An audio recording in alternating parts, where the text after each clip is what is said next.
دي كنز بقى اوعك ترميها. هقولك على حاجة اقتصادية جدا هتعمليها منها وتشتريها ب10 جنيه الواحدة. هتعملي من دي كمية كبيرة جدا، هتوفر عليك كتير كتير.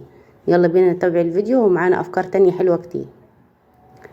لو عندك بقى اي حاجة قطن كده، اي ملابس قديمة بالشكل ده كده، هتجيبيها وتعملي منها حاجة حلوة جدا بتحتاجها في المطبخ، توفر عليك كتير في ظل الغلا اللي احنا فيه ده. لازم بقى تعملي حاجات حلوة وتوفري منها.